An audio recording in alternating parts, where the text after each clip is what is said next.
Welcome to MSP subscribers. पढ़ना है तो मन से पढ़ो और मन से पढ़ने के लिए एमएसपी को सब्सक्राइब करो। हेलो फ्रेंड्स, तो कैसे हैं आप लोग। आज मैं बात करने जा रहा हूँ क्लास 10th इलेक्ट्रिसिटी चैप्टर 12, जो कि बहुत ही इम्पोर्टेंट चैप्टर है क्लास 10th का, और इसे पढ़ना मस्ट है। और इस चैप्टर में बहुत सारे न्यू कॉन्सेप्ट हैं और बहुत ही अच्छे न्यूमेरिकल्स भी हैं।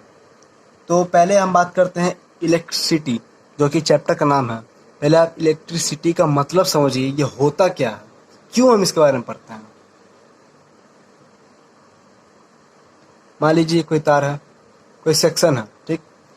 तो किसी भी पर्टिकुलर सेक्शन से किसी भी अमाउंट ऑफ चार्ज, कोई भी अमाउंट का चार्ज फ्लो करता है किसी समय के लिए, किसी टाइम टी के लिए फ्लो करता है किसी पर्टिकुलर सेक्शन से, तो उसे हम इलेक्ट्रिकल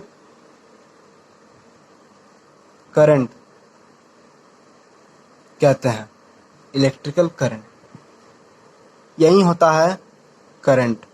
किसी भी पर्टिकुलर सेक्शन से कोई भी अमाउंट ऑफ चार्ज फ्लो करता है कोई समय के लिए, किसी टाइम के लिए। वर्क डन होता है यहाँ से यहाँ किसी टाइम के लिए, और कोई भी अमाउंट ऑफ चार्ज फ्लो करता है। हमें पता नहीं फ्लो कितना फ्लो करता है, कितना अमाउंट का फ्लो करता है, लेकिन फ्लो करता है, ठीक। तो इसका डेफिनेशन मैं अब यहाँ लिख देता हूँ नीचे में। Electric current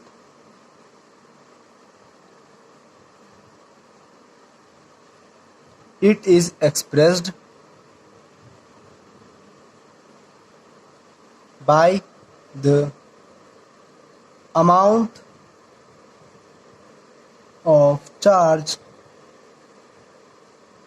flowing through a particular area in unit time. कहने का मतलब वही है, किसी भी सेक्शन से मतलब यहाँ पे पर्टिकुलर एरिया, इसका कहने का मतलब यही है किसी भी सेक्शन, यहाँ पर्टिकुलर एरिया ये तार है। It is expressed by the amount of charge flowing through a particular area. किसी पर्टिकुलर एरिया से कोई भी अमाउंट ऑफ चार्ज फ्लो करता है इन यूनिट टाइम, किसी भी यूनिट टाइम के लिए, तो उसे हम इलेक्ट्रिकल करंट कहते हैं। तो आप समझ गए होंगे इलेक्ट्रिकल करंट किसे कहते हैं। तो अब हम बात करने जा रहे हैं उसके सिंबल्स के बारे में, किसको किस चीज़ से रिप्रेजेंट करते हैं। तो मैं यहाँ सब लिख देता हूँ। पहले बात करेंगे करंट।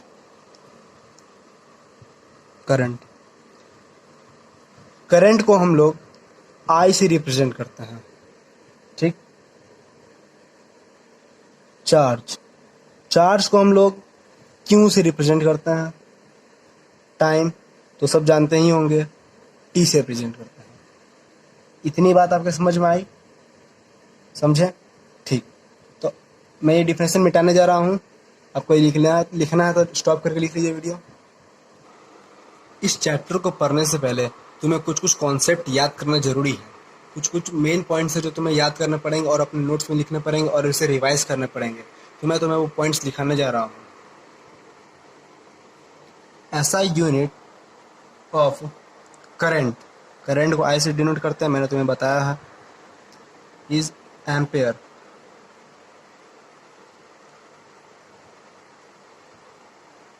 ठीक से नहीं दिख रहा होगा, मैं तुम्हें नीचे लिख के दिखाता हूँ। चलो यही लिख देता हूँ, AMPERE। ऐसा यूनिट ऑफ करंट एम्पेयर। पहला पॉइंट समझ गए।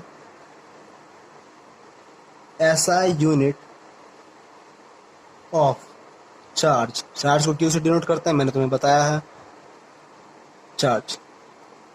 कूलम्ब।